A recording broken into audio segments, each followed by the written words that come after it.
Sultan Hairun Jamil atau Sultan Hairun adalah Sultan Ternate ke-23, bertahta selama 1534 sampai 1570. Ia merupakan ayah dari Sultan Ba'abullah yang pada akhirnya menjadi raja pula setelah Sultan Hairun meninggal. Ia dikenal sebagai seorang pemimpin tegas, pemberani dan muslim yang taat serta toleran.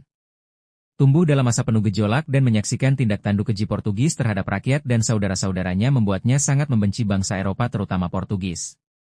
Masa muda Sultan Hairun Jamil atau Sultan Hairun berasal dari Ternate. Ia merupakan cucu dari Sultan Bayan Sirullah atau Sultan Bayanullah 1500 sampai 1521 dari seorang wanita asal Jawa. Sewaktu muda, Sultan Hairun dikenal sebagai sosok yang tegas, pemberani, serta muslim yang taat sekaligus toleran. Sultan Hairun tumbuh dalam kondisi Ternate yang sedang penuh gejolak melawan Portugis yang pertama kali datang pada 1512. Awalnya, kedatangan Portugis di Ternate disambut baik oleh rakyat dan Sultan. Namun, hubungan Portugis dengan rakyat Ternate menjadi memburuk, bahkan terus bergejolak sampai akhirnya timbul perlawanan yang dipelopori oleh Sultan Hairun. Perjuangan. Pada tahun 1534, Sultan Hairun dipercaya untuk menjadi Sultan Ternate ke-23, menggantikan ayahnya Sultan Tabarigi pada tahun 1533 sampai 1534.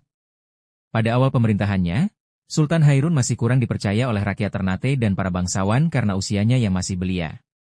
Bahkan, banyak yang menginginkan agar kedudukan Sultan Hairun segera diganti kembali oleh Sultan Tabarigi. Padahal, alasan Sultan Hairun naik tahta adalah karena Sultan Tabarigi sedang diasingkan oleh Portugis ke Goa di India. Selama di pengasingan, Sultan Tabarigi terus didesak untuk memberikan sejumlah wilayahnya, yaitu Ambon, Buru, dan Seram, kepada Portugis. Apabila menyetujuinya, Sultan Tabarigi dijanjikan akan dikembalikan ke Ternate. Sultan Tabarigi pun mengabulkan keinginan Portugis, yang kemudian menimbulkan penolakan dari rakyat Maluku serta Sultan Hairun. Akhirnya, pada tahun 1565, Sultan Hairun memimpin perlawanan terhadap Portugis. Sultan Hairun menggempur habis-habisan benteng yang dibangun Portugis hingga kondisi mereka semakin terdesak. Sang Sultan meninggal. Menyadari kondisinya yang semakin terdesak, Portugis mengadakan pertemuan dengan Sultan Hairun dengan tujuan untuk melakukan perundingan.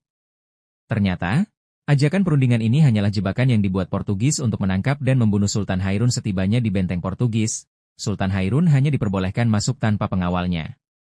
Ketika berjalan menuju lokasi pertemuan, Sultan Hairun tiba-tiba ditikam hingga meninggal. Martim Afonso Pimentel adalah orang yang membunuh Sultan Hairun pada 28 Februari tahun 1570. Peristiwa pembunuhan itu pun memicu perlawanan dari rakyat Ternate yang lebih besar, di bawah pimpinan putra Sultan Hairun, yaitu Sultan Ba'abullah. Sekian video kali ini, semoga bermanfaat dan menambah pengetahuan kita semua, dan kalau ada kekeliruan dari penyampaian di video ini silahkan sampaikan di kolom komentar. Sampai bertemu di video berikutnya, jangan lupa tinggalkan jejak di postingan ini. Wassalam dari M. Faisal Kapunda.